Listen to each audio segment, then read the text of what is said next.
Bien, bonjour à tous et à toutes. Donc, je suis Jean Oranier, le directeur de ce magnifique site de Thales Alenia Space de Cannes, et je vous souhaite la bienvenue. Nous sommes ravis et honorés de vous accueillir aujourd'hui pour la présentation de la plateforme innovante de gestion des risques PUMA-X. Ce projet est le fruit d'une longue collaboration entre les acteurs publics et privés. En particulier, je tiens à remercier aujourd'hui M. David Lisnard, maire de Cannes, président de la communauté d'agglomération Cannes-Pays de l'Érins et président de l'Association des maires de France, Madame Françoise Brunetto, adjointe au maire de Cannes et présidente de la commission de transition numérique des entreprises et des territoires et conseillère régionale Région Sud, le pôle SAFE, représenté par M. André Soulages, son directeur général, pour leur soutien à ce beau projet dès les premiers instants. Je souhaite aussi rendre hommage à notre chère collègue disparue, Claire Anne Rex, qui a longtemps œuvré pour que ce projet devienne une réalité. L'innovation est au cœur de notre activité chez Thales Alenia Space. C'est pourquoi nous accompagnons le projet PUMA-X comme référent expert pour la ville de Cannes et le pôle SAFE. Thales Alenia Space et son site de Cannes est un des temples, et nous en sommes fiers, de la conception, de la réalisation, de la production des plus grandes œuvres de la technologie spatiale, permettant de rendre la vie meilleure sur Terre.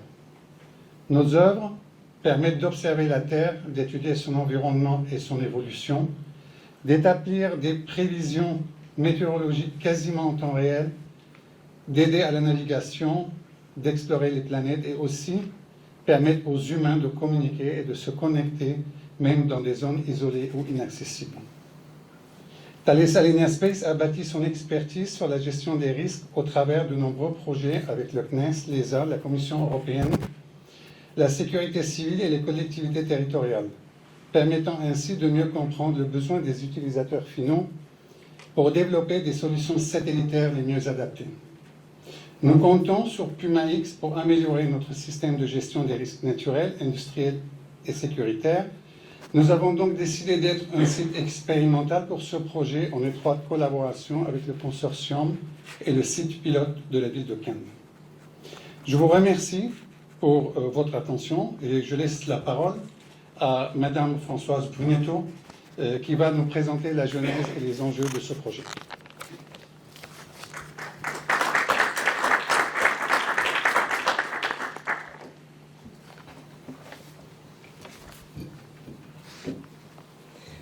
Bonjour à tous. Bonjour à tous, monsieur le directeur, monsieur le maire, président de l'AMF et président de la communauté d'agglomération Cannes-Pays de l'Érins, mesdames, messieurs. J'ai le plaisir effectivement d'introduire cette présentation de cette plateforme PUMA-X, plateforme universelle multi-alerte, en ma double qualité, d'abord de conseillère régionale, présidente de l'OIR Smart Tech, ayant accompagné ce projet, et adjointe au maire de Cannes, en charge auprès de David Lisnard de l'environnement et en particulier de la lutte contre les inondations. Et donc, nous serons les premiers utilisateurs de cet outil important. Donc, permettez-moi donc effectivement en premier lieu de souligner, de rendre hommage également donc à Claire Anne Rex, sans laquelle nous ne serions pas là aujourd'hui. Et on a tous une pensée pour elle, puisqu'elle a été présidente du pôle risque Pégase, puis présidente du pôle SAFE, et effectivement, elle avait déjà travaillé à une plateforme il y a quelques années qui s'appelait le CEMER, et puis ensuite, effectivement, on a travaillé ensemble depuis 2016 et avec l'ensemble des acteurs ici présents, et en particulier sous l'autorité du pôle SAFE, et nous avons eu de nombreuses réunions à ce sujet pour effectivement accompagner ce projet et faire en sorte qu'il voit le jour. Alors l'OIR Smart Tech, en fait, on a souhaité à la région mettre en œuvre des groupes de travail par filière industrielle pour accompagner les projets et faire en sorte que se réunissent autour d'une même table des industriels, des académiques, des experts par thématique, et puis des fonctionnaires de la région en charge du développement économique et de l'innovation. Et donc l'objectif, c'est bien de soutenir des projets structurants qui sont au croisement dans cette OIR du numérique et des filières industrielles stratégiques de notre région, afin de les accélérer, de les porter et d'arriver à ce qu'elle soit mature pour être présentée devant une plateforme de cofinanceurs, une assemblée de cofinanceurs, et que ces projets puissent être développés en R&D et créer de l'emploi sur notre territoire. Donc 2 raisons majeures au soutien et l'accompagnement de ce projet Puma X. D'abord l'intérêt général et deuxièmement l'intérêt du développement industriel et économique et de l'emploi. Alors l'intérêt général, c'est effectivement de répondre à un enjeu de protection des populations face à l'accroissement des risques majeurs auxquels nos territoires et les populations sont confrontés dans un contexte de transition climatique qui effectivement rendent ces événements de plus en plus importants et avec des dégâts croissants. D'accroître la capacité des territoires à pouvoir effectivement y faire face et gérer les crises avec des outils performants pour permettre effectivement d'augmenter leur capacité d'action en temps réel, de capitaliser la connaissance afin de pouvoir prévenir la survenance du risque au maximum et réduire la vulnérabilité du territoire. La seconde raison qui est importante, c'est l'intérêt industriel et économique en amont de la convention du CNES qui a été signée entre la CNES et la région pour développer effectivement les applications liées à la surveillance du territoire et notamment aux satellites développés par le site de Thales Alenia Space qui nous permettent d'avoir des données spatiales environnementales importantes et effectivement de pouvoir faire face à un marché mondial croissant avec des calendriers qui effectivement s'accélèrent et où je pense, et nous pensions avec Clarion Rex et avec l'ensemble des industriels présents, que notre territoire peut être un territoire pilote pour un marché mondial où ce consortium industriel peut devenir leader européen et international.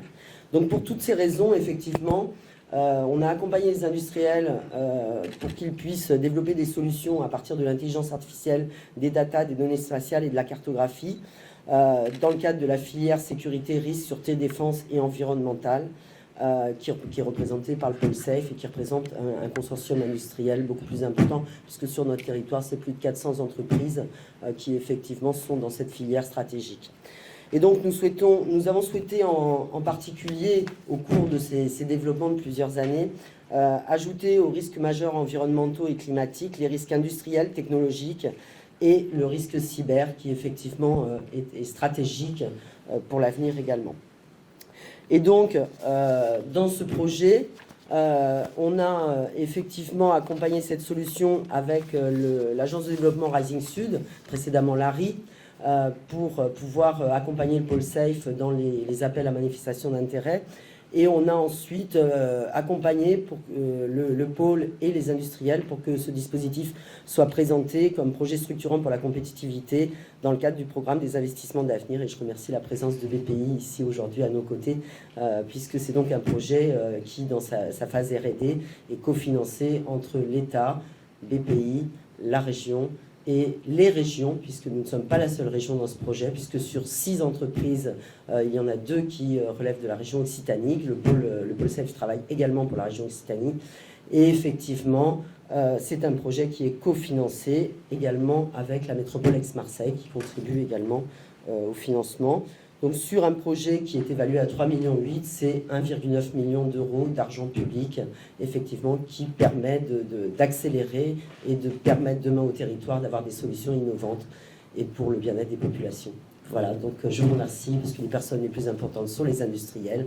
Donc effectivement, je cède la parole aux industriels.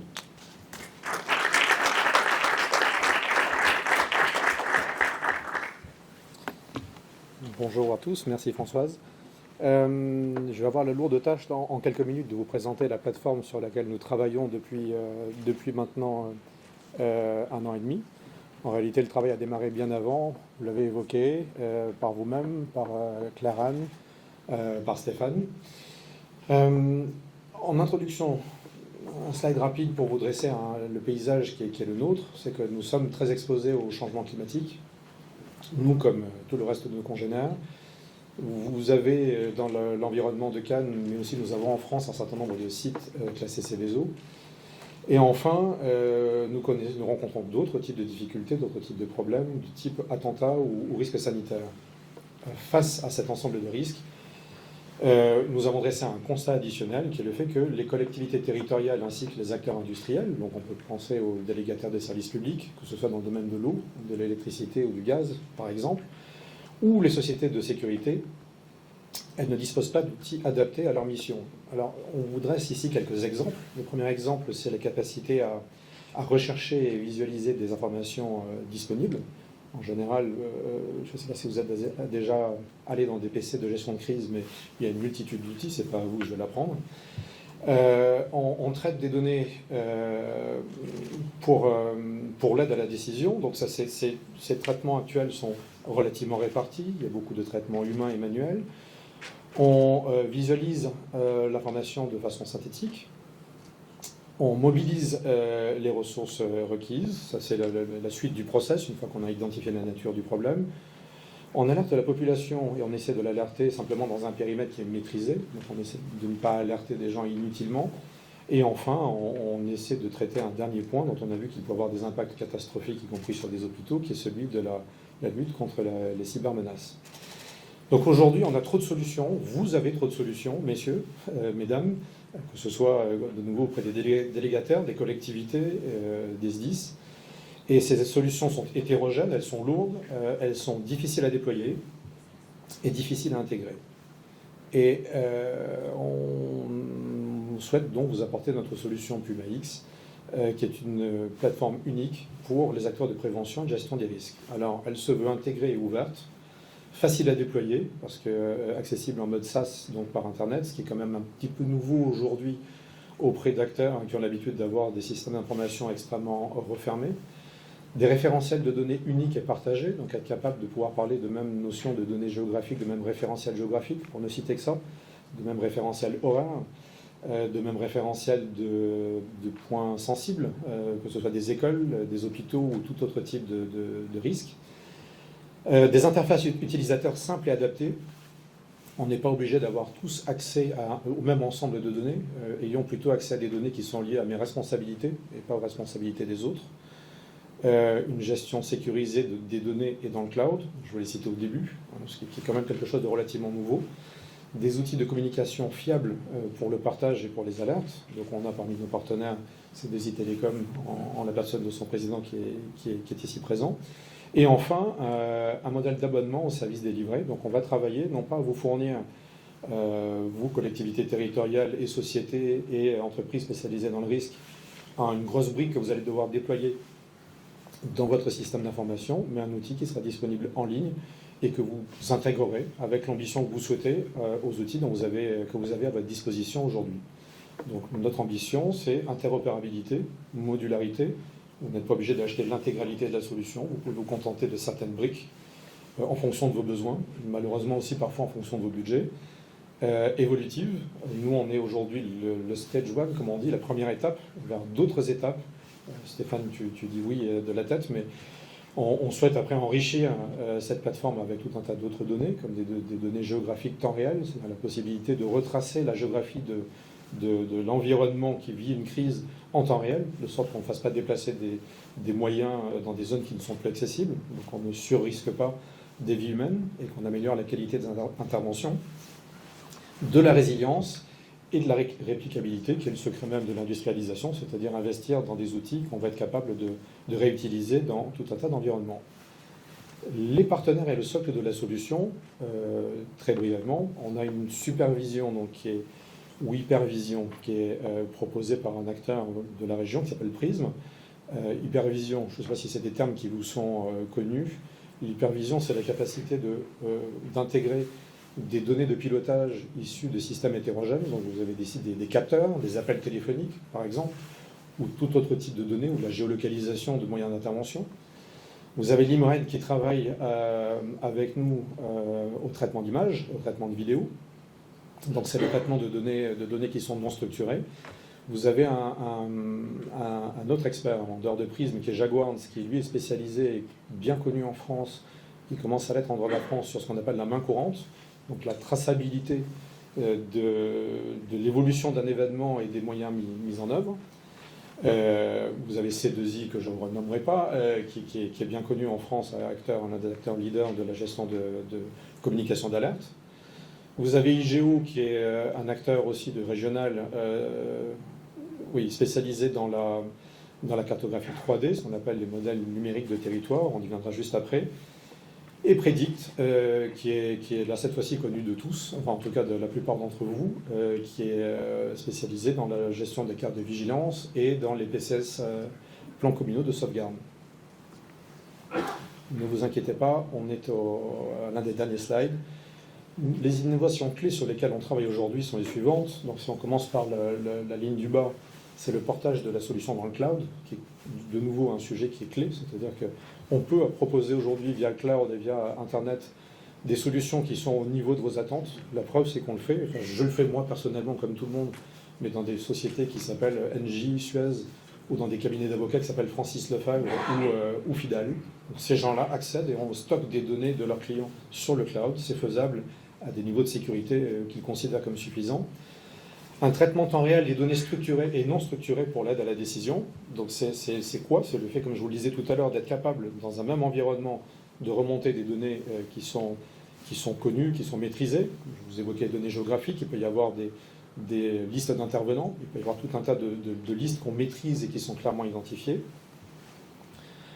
au même titre que des données vidéo. Troisième niveau, en bleu, le SIG 3D, donc le système d'information géographique 3D, qui est un sujet relativement innovant, même si ça commence à se déployer. Vous êtes au sein de la ville de Cannes déjà utilisateur de cette solution, qui permet, et c'est l'un des sujets du projet, de faire des jumeaux numériques du territoire. Donc ça veut dire quoi? Ça veut dire être capable non pas d'avoir une vue aérienne d'une carte, mais d'avoir une vue, contextuelle, c'est-à-dire je me balade moi-même dans le décor et je suis capable de suivre l'évolution de cette crise en étant moi-même dans la crise. Quatrième niveau, c'est le PCS dynamique, qui lui repose sur cette cartographie 3D. PCS dynamique, ça veut dire quoi? Ça veut dire que je ne fais pas un plan communal de sauvegarde avec une liste d'actions qui est dressée et qui est stable. Je la fais évoluer en fonction de la nature de l'évolution de la crise. Avant-dernier niveau, l'hypervision, donc la capacité de trier les données de sorte qu'elles soient le plus claires et le plus filtrées pour que les décideurs prennent leurs décisions en connaissance de cause. Et enfin, le ciblage des alertes, qu'on a déjà évoqué, c'est la capacité à alerter une partie de la population. N'alertons pas tout le monde, n'alertons que ceux qui ont une raison d'être alertés. Comme vous l'avez évoqué, Françoise, on ne peut pas faire de présentation sans évoquer Claran, une réunion qui avait lieu ici il y a peu de temps avant le démarrage du projet dans ces mêmes locaux. Et je vous remercie pour votre attention.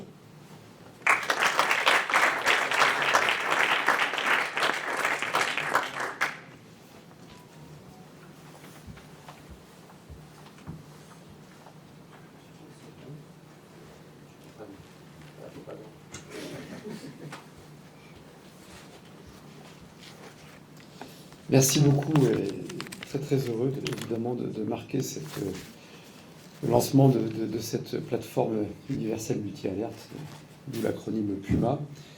Je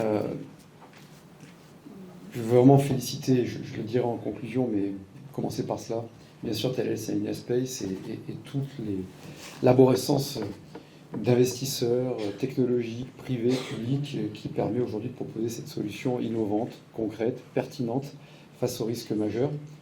Je salue, outre Thales Alenia Space, toutes les entreprises présentes, et bien sûr les partenaires aussi publics. Je me permets de saluer Monsieur le Contrôleur Général. C'est un grand plaisir, un honneur de vous avoir parmi nous pour le SDIS et de vous adresser notre soutien permanent et constant, vous le savez, et pas qu'affectueux, matériel et pécuniaire.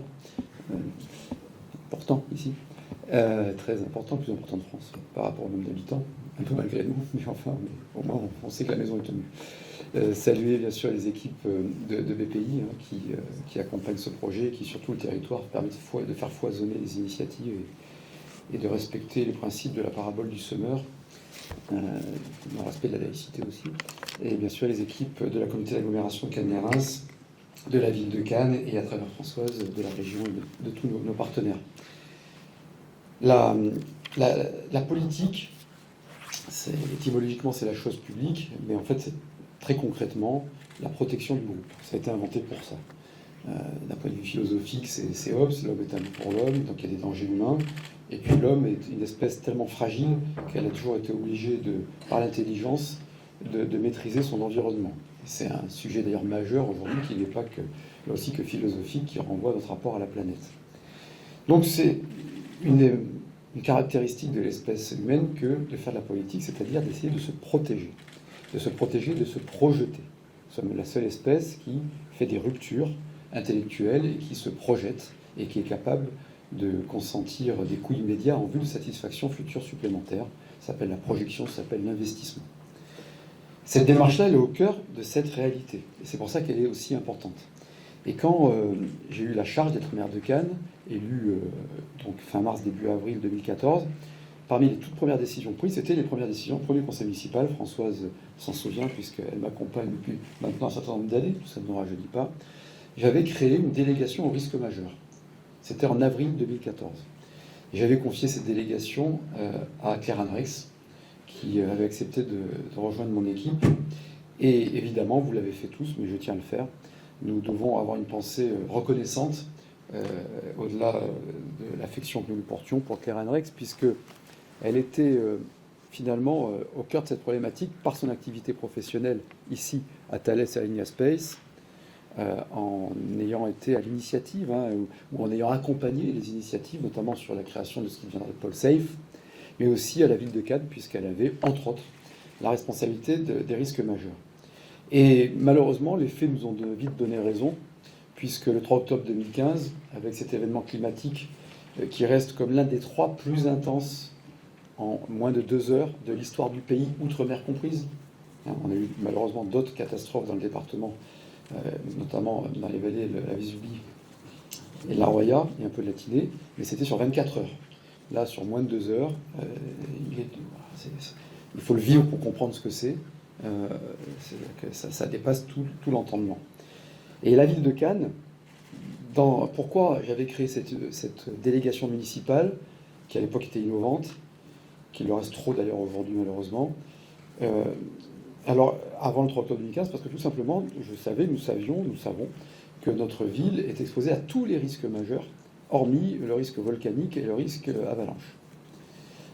Tous les autres, submersion marine, tremblement de terre, sismique, incendie, inondation, quelle que soit la forme d'inondation, et notamment crues éclairs, qui sont de l'ordre de la catastrophe par la soudaineté, risque chimique, pollution, risque attentat, donc à la fois les risques naturels et les risques humains. La protection et l'exposition au risque, elle n'est pas due qu'au réchauffement climatique. Et d'ailleurs, la différence entre coïncidence, corrélation et causalité, on a tous l'intime conviction qu'il y a une causalité, et c'est en train d'être démontré, mais le risque majeur, il fait partie de la vie humaine depuis la nuit des temps. Et donc, face à cette exposition, il faut faire preuve de méthode. Et cette plateforme Puma aujourd'hui exposée, elle s'inscrit parfaitement dans cette logique. On a engagé une politique, je crois, pragmatique et à la fois organisée. Je ne vais pas vous en faire un exposé exhaustif, nous y reviendrons lorsque nous commémorerons le 3 octobre 2015. Nous avons depuis eu d'autres catastrophes majeures, notamment le dernier week-end de novembre 2019 et le premier week-end de décembre 2019, où nous avons eu 2 alertes rouges qui n'étaient jamais arrivées dans l'histoire du département. Il n'y avait jamais eu une seule alerte rouge. 2 alertes rouges en une semaine, une alerte orange entre les deux, avec des intempéries, inondations classiques, cours d'eau qui sortent de leur lit, plus crues éclairs, plus submersion marine. Alors, ce qui n'était pas le cas en 3 octobre 2015, où on avait un état anticyclonique.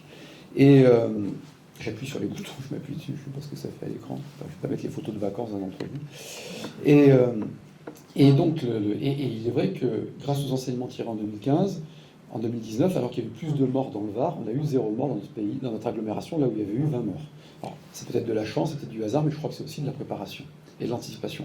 Et ce qui est formidable dans cette plateforme numérique, c'est que par le recours à l'algorithmie, par le recours à l'intelligence artificielle, par la bonne planification intellectuelle humaine, nous organisons ce que nous avions vécu de façon très pragmatique avec des cahiers à la main pour mobiliser les moyens, pour hiérarchiser les interventions, pour essayer d'anticiper la suite.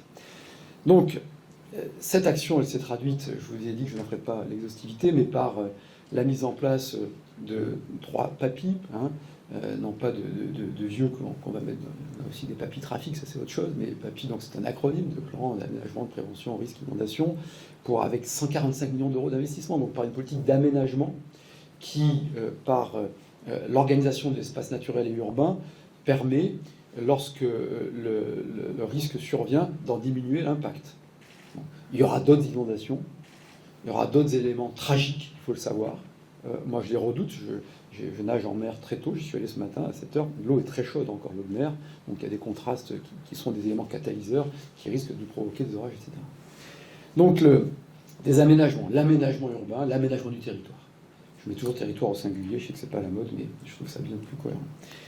Deuxièmement, évidemment, la pratique de l'alerte. Le premier maillon de fiabilité de réaction à l'égard d'un risque majeur, c'est le comportement individuel.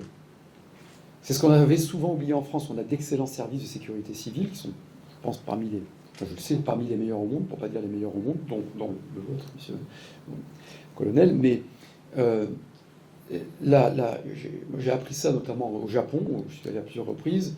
La formation individuelle est la première protection au risque majeur. Savoir bien se comporter selon le risque. Pour qu'il y ait ce premier maillon fort, bien se protéger, puis une fois qu'on est protégé, protéger son voisin, puis une fois qu'on a aidé son voisin à se protéger, faciliter le travail des services et ne pas l'entraver. Parce que beaucoup de personnes veulent bien faire et gênent l'intervention des services. Ça aussi, on l'a vécu à plusieurs reprises. Donc une fois que pour que ce maillon fonctionne, pour que ce maillon soit solide dans la chaîne, dans le continuum de sécurité civile, il faut que le citoyen soit formé. Donc on fait de la formation civique au risque majeur à Cannes. Pour toutes les populations. Mais en commençant par les crèches, où on fait des exercices d'évacuation des crèches en cas de menace, inondation, mais pas seulement, incendie, et ça ne traumatise pas les gamins. Ce qui traumatise, c'est de ne pas être préparé. Voilà. Anticiper, c'est au contraire développer sa capacité de résistance puis de résilience. Et donc, c'est l'exercice, c'est les bons comportements, mais pour que le citoyen se comporte bien, encore faut-il qu'il soit connecté à une bonne alerte. Donc donner l'alerte à bon escient, autrement c'est Pierre et le loup. Hein. C'est-à-dire que si avant il n'y avait pas d'alerte, maintenant il y a tout le temps des alertes. Je regarde mon téléphone, dès qu'il y a un nuage qui arrive ou un truc, je reçois des messages, alertes, machin. Donc nous on les hiérarchise, mais c'est vrai, c'est pas Yannick. Et donc on essaie, par la multiplication des systèmes d'analyse, de nous faire une conviction, on prend un risque. Moi en tant que maire je prends un risque parce que les gens nous croient, je pense qu'on est crédible, et d'adresser un niveau de recommandation ou d'injonction, selon le degré, correspondant à notre propre analyse à nous, qui tient compte des modèles d'analyse différents dont on dispose. Donc, et ensuite, il faut que l'alerte soit transmise. Donc, c'est des haut-parleurs dans les rues, c'est des SMS, c'est des réseaux sociaux, c'est du numérique, du physique, c'est à l'ancienne, il faut les deux. Hein. Il faut du numérique et du physique. Voilà. Et puis, bien sûr, il faut ensuite, donc ça, la protection, l'alerte, c'est considérable. L'aménagement du territoire, et puis entre les deux, il y a tous les dispositifs d'entretien de l'espace public, d'adaptation de l'espace public aux différents risques. C'est pas vraiment de l'aménagement structurant, c'est par exemple sur les cours d'eau, le fait de bien, ou contre les incendies, de bien débroussailler, de bien nettoyer les vallons, de bien entretenir les regards. On a une approche exponentielle en la matière, et puis bien sûr de bien travailler la coordination avec tous les services, qu'ils soient municipaux, qu'ils soient départementaux, qu'ils soient régionaux. Enfin, régionaux, il n'y a pas de service d'intervention, c'est pas la vocation, mais qu'ils soient d'État, et de faire de l'exercice. En sachant que, pour faire ces exercices, il faut aller in situ, mais il faut aussi des modélisations. Et c'est là aussi une des vertus de cette plateforme, c'est d'apporter ces modélisations et de développer les jumeaux numériques. Cette notion de jumeaux numériques, elle est absolument essentielle. Elle est essentielle à la fois dans un objectif que Françoise qualifie à juste titre d'intérêt général, hein, de politique publique, mais aussi dans des logiques d'intérêt privé, et les deux se rejoignent. L'intérêt général est souvent la somme des intérêts privés, pas toujours, mais souvent, et donc de développement économique. Si, face aux grands défis de l'époque, qui sont liés d'ailleurs à ce qu'on évoque, le défi numérique, le défi écologique, climatique. Il faut absolument miser sur l'anticipation, l'organisation, mais la capitalisation et l'industrialisation. On ne réglera pas le problème écologique sans mobilisation capitalistique, sans investissement, sans argent. Et ce qui nécessite aussi de faire le choix de prendre le risque d'être dans des technologies de rupture. On parle aujourd'hui de l'énergie. Si on veut vraiment réussir le défi d'une énergie pilotable décarbonée, on doit être sur la technologie de rupture, y compris dans le nucléaire, c'est-à-dire passer à la fusion par des petits réacteurs de fusion. Et pour avoir la capacité, et c'est pour ça que cette démarche elle est formidable, de mobilisation privée-publique. Moi j'appelle depuis longtemps à une DARPA européenne qui mette en réseau les laboratoires de recherche publics et privés, les investisseurs publics et privés, où le public n'a qu'un levier, un catalyseur, mais c'est où la mobilisation capitalistique. Les États-Unis y arrivent très bien. Il n'y a pas de raison qu'on n'arrive pas en Europe pour régler les grands problèmes qui sont les nôtres. Risques majeurs, énergie, réchauffement climatique, maîtrise du numérique, et non pas qu'on reste une colonie numérique des États-Unis et de la Chine.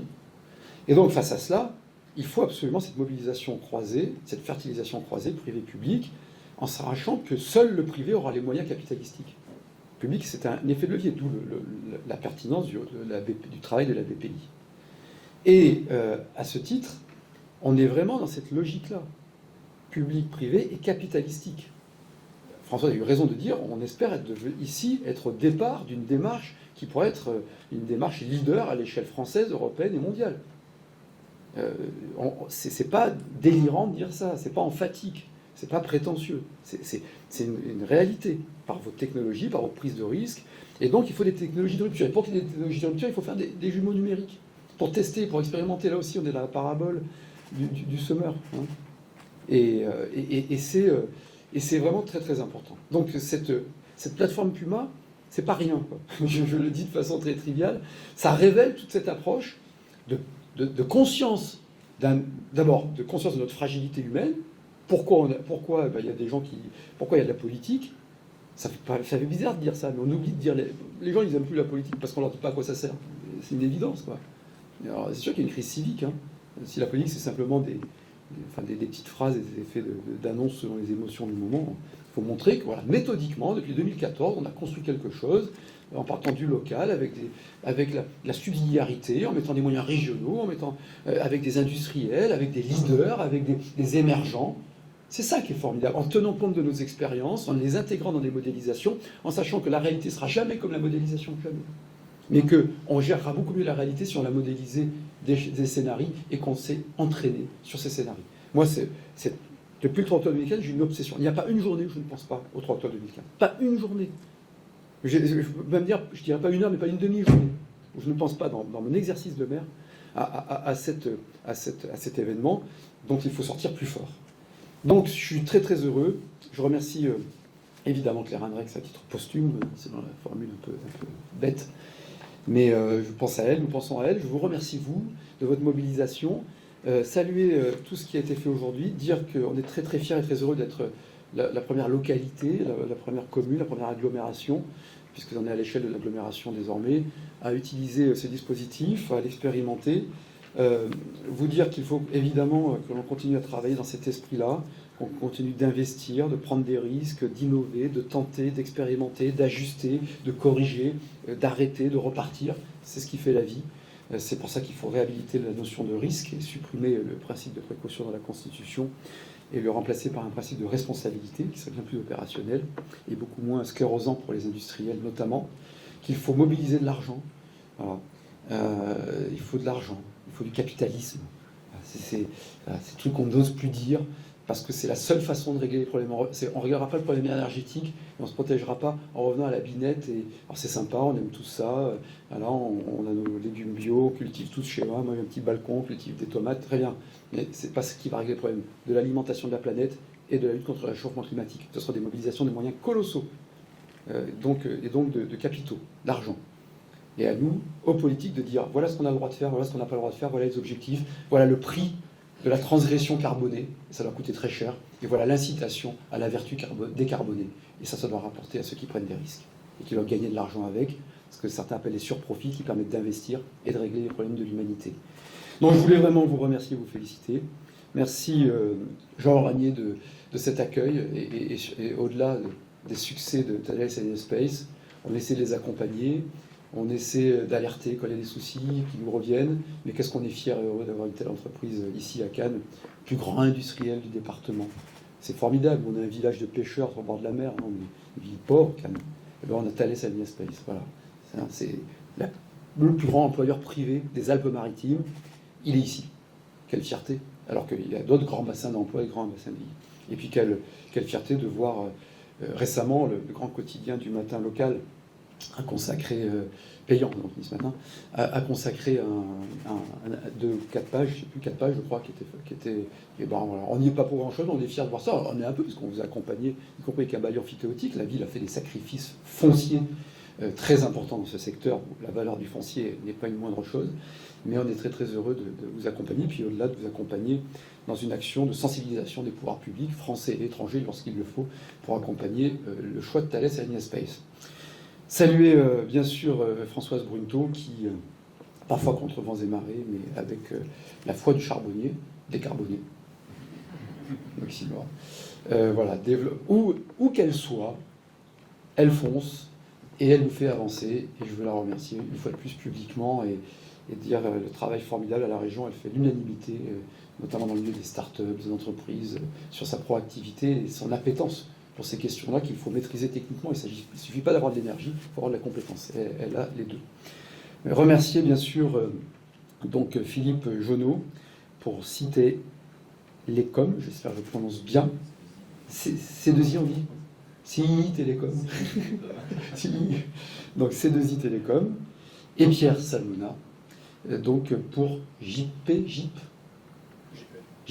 d'accord.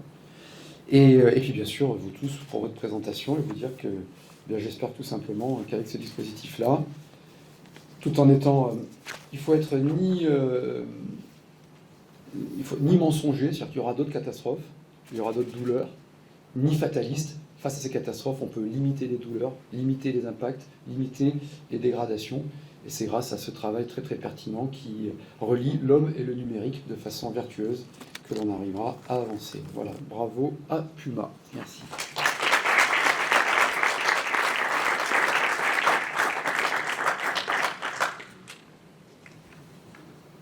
Alors peut-être avant de passer aux questions-réponses, on a peut-être une petite vidéo de démonstration à vous présenter de la plateforme.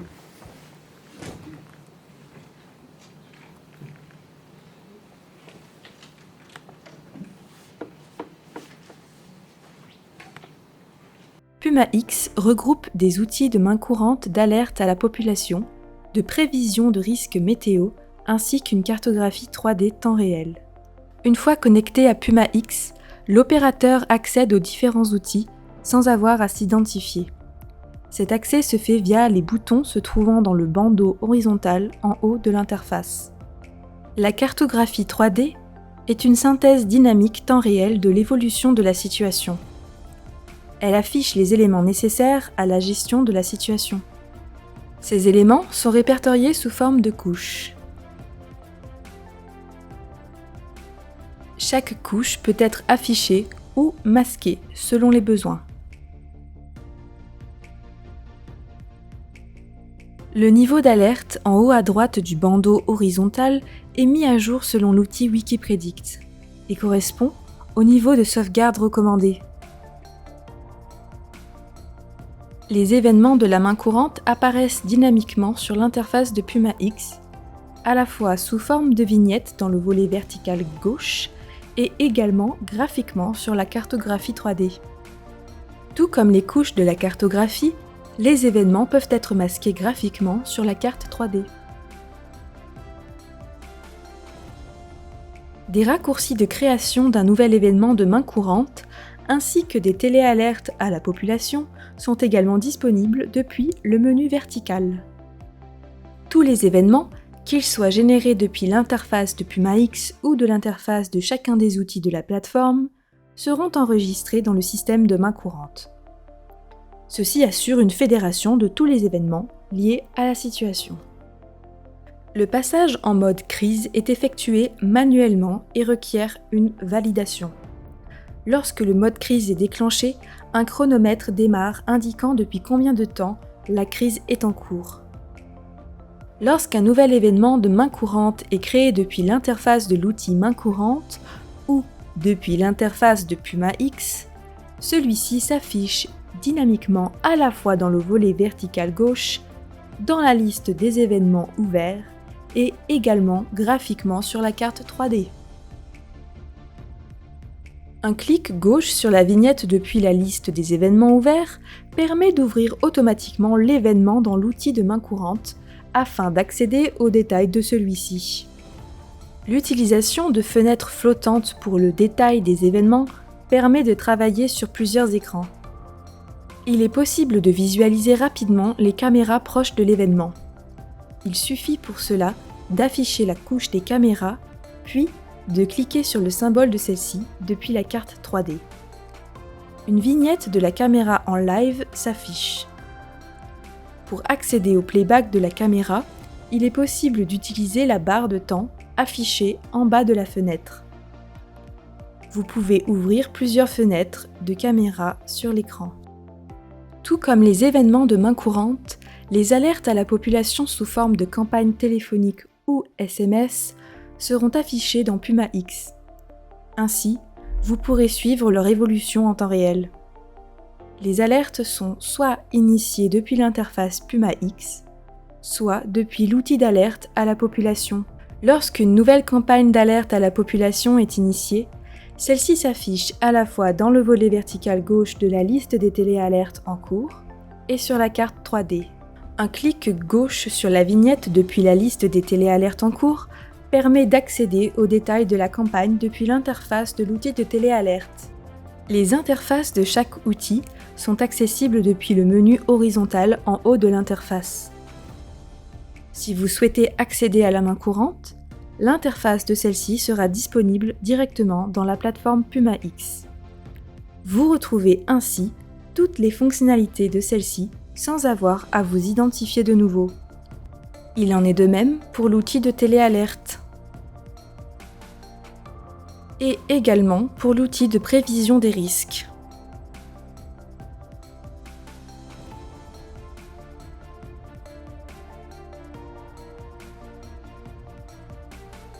Un menu caméra vous permet d'accéder à toutes les caméras de la ville.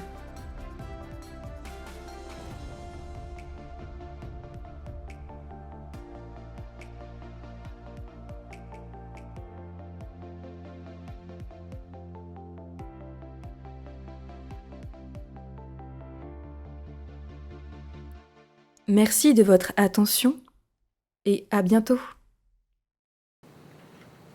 Merci.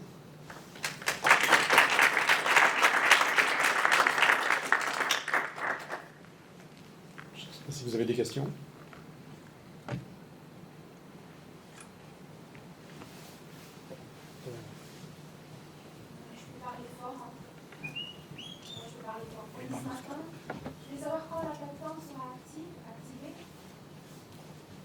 La fin du projet est planifiée pour le mois d'octobre 2023 et sa commercialisation dès 2024. Et les tests dès maintenant sur l'agglo. On commence les tests maintenant sur l'agglo. Ce week-end, par exemple? On a déjà des briques opérationnelles. D'accord. Pour ce week-end, au maximum, on aurait 50 mm sur le samedi. On attend les. Ça peut être beaucoup, ça. On n'est pas très rapide. J'ai oublié de vous dire un truc tout à l'heure aussi, c'est que à l'AMF,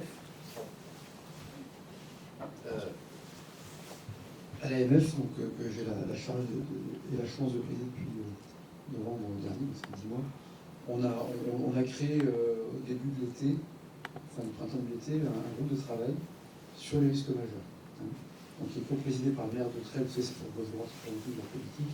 Le maire de Trelles qui malheureusement a été exposé, a subi des inondations meurtrières, et puis la et par Sébastien Laurent, maire de Montbelieu, parce que vous savez que la configuration géographique de Montbelieu fait que c'est particulièrement exposé à toute forme d'inondation. Et ce que je propose, c'est qu'on organise une rencontre avec ce groupe de travail, une charge de mission, parce qu'on se rend compte que beaucoup de communes n'ont pas la sensibilité au risque géologique. Sur les 35 000 communes de France, il n'y a que ceux qui ont souffert, en fait, qui sont un peu sensibles. Donc on va, l'AMF, ça va être un axe de travail très très important au cours des prochains mois, y compris pour réaliser les 10 crimes, parce qu'il y a une grande hétérogénéité de qualité de 10 crimes en France, pour former les maires, leurs adjoints, et ensuite former les citoyens. Donc on est en train de mettre en place des modules. Et si vous êtes d'accord, cette présentation de la faire devant la commission transpartisane de l'AMF, je pense que ça peut être très important pour vous et pour les maires, parce qu'il y a gagnant-gagnant. Bien sûr. Justement, j'imagine qu'on ne peut pas avoir un ordre d'idée précis, mais ce logiciel, vous allez le vendre combien aux collectivités combien ça coûte, Pumax? Alors on aura deux composantes dans l'évaluation du prix. La première composante, c'est le nombre de modules. Comme vous l'avez compris, il y a plusieurs modules fonctionnels différents. Et les collectivités, certaines d'entre elles peuvent déjà avoir à leur disposition 1, 2 ou 3 des modules. Et deuxièmement, ça dépendra évidemment de la population qui sera impactée par l'acquisition de la solution. N'oubliez pas un point qui est essentiel, c'est qu'aujourd'hui, quand vous achetez un de ces modules, que vous êtes une collectivité, vous avez non seulement le coût du module et de son intégration, qui est relativement limité en l'occurrence, mais en plus vous avez toute l'intégration à votre système d'information, et qui généralement a un coût qui est très comparable, voire parfois supérieur au coût d'acquisition des licences et de la mise en œuvre. Donc le modèle économique et ce qu'on a choisi comme mode de distribution de la solution devrait limiter grandement les coûts liés à l'intégration de la solution. C'est de quel ordre à peu près les coûts? Il va falloir que tu répondes. Par exemple, à Cannes, combien vous avez payé pour avoir ce logiciel?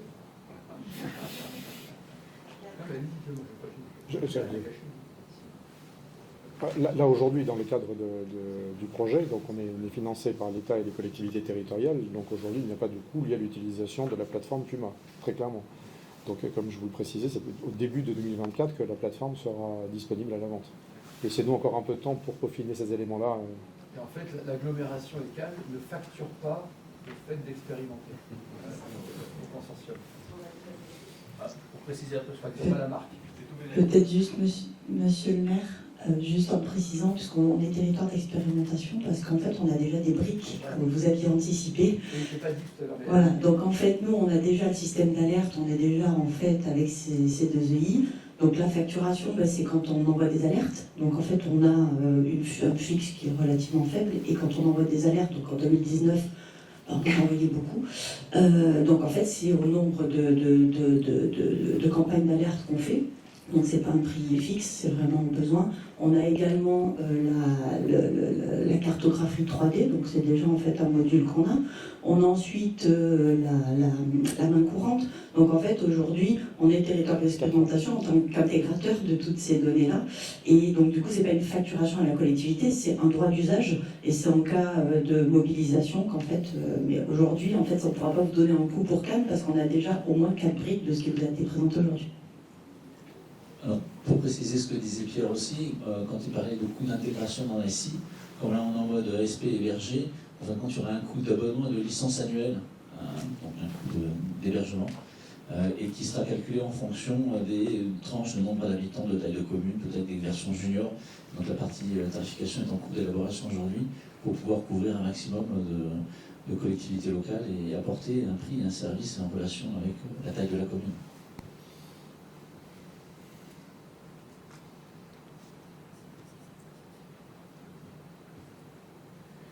Oui, juste pour préciser, comme disait Françoise, on parle beaucoup de collectivités ici, mais c'est aussi accessible comme Thales l'utilise aujourd'hui aux grandes entreprises pour les plans de continuation d'activité ou de reprise d'activité de tout ce qui est gestion de crise en général. Ce soit aussi les SDIS, les SAMU, les hôpitaux, etc. Vous avez beaucoup parlé d'intempéries, de risques climatiques. Est-ce que Météo France est dans ce projet d'une façon ou d'une autre? Vous avez un représentant de Prédit Service, qui est une filiale de Météo France et d'Airbus, dont vous voyez le président régulièrement à la télévision dès qu'il y a des alertes météo. Donc oui, ils sont présents.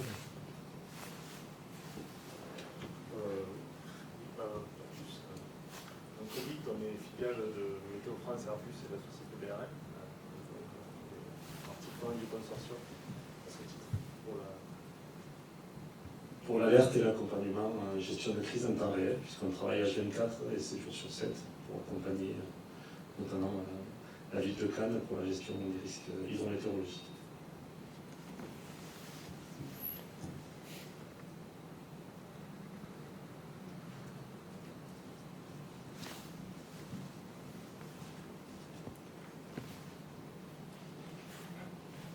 D'autres questions? J'avais un petit commentaire. Bonjour, André Soulage, je suis le directeur général du pôle SAFE dont on a parlé tout à l'heure. Je voudrais dire que ce projet, pour nous, c'est un projet emblématique des solutions intégrées pour aider à la résilience des territoires, pour aider à la sécurité des populations. Et c'est un projet emblématique parce que vous l'avez peut-être remarqué, ce n'est pas un projet piloté par un grand donneur d'ordre. C'est un projet d'un consortium de PME avec un laboratoire qui est NURED. Et c'est un projet donc collaboratif entre PME, en petite structure. Et ce n'est pas un projet dicté par un gros, et ça c'est pas très souvent, donc ça vaut la peine d'être noté. Donc félicitations au consortium. Merci. Merci. On peut profiter pour donner la parole à Nina pour qu'il puisse nous dire quelques mots.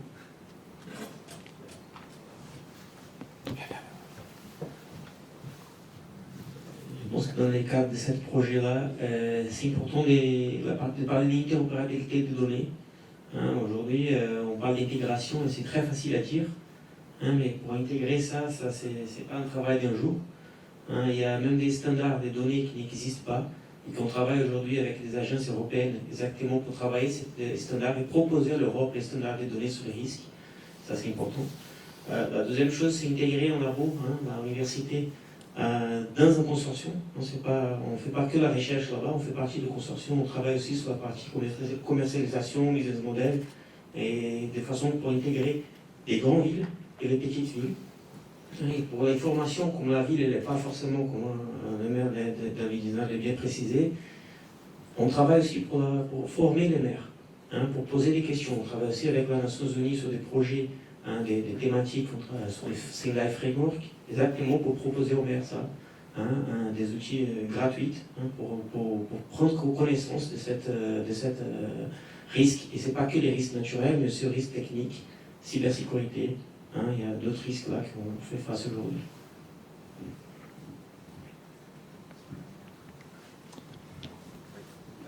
Et si j'ai bien compris, c'est un logiciel qui fonctionne via un cloud, donc avec un réseau. Est-ce que vous proposez aux collectivités aussi, en cas de catastrophe naturelle et de rupture des réseaux, une connexion Internet satellitaire, j'imagine, parce que évidemment, si on n'a pas Internet pour servir le logiciel, j'imagine que c'est compliqué. Je crois qu'on est au bon endroit pour parler de communication satellitaire. On évoque, comme je vous le disais tout à l'heure, c'est le premier étage, donc c'est le socle sur lequel on travaille actuellement. Avec Stéphane notamment, Stéphane Pierotti ici présent, on a commencé, et d'autres partenaires, on a commencé à réfléchir au deuxième étage. Justement, on parlait de Météo France, donc outre Prédit, le BRGM, le CNES, donc avec d'autres partenaires qui permettraient d'enrichir cette offre, parce que vous imaginez bien que les briques en question, on peut tout à fait les élargir. Et comme vous l'évoquez, la capacité d'accéder à ces données-là avec d'autres supports disponibles pendant la crise est un des éléments clés. Mais d'abord, il faut qu'on finisse ce socle. Et une fois qu'on a le socle, on le rend disponible et on l'enrichit. On peut rappeler aussi que ces outils-là sont des outils de prévision et d'analyse du risque à venir, de manière à mettre en place les moyens d'intervention avant que les réseaux terrestres soient détruits ou les routes coupées, pour pouvoir mettre les personnes à l'abri. Si vous n'avez pas d'autres questions. Merci pour votre attention.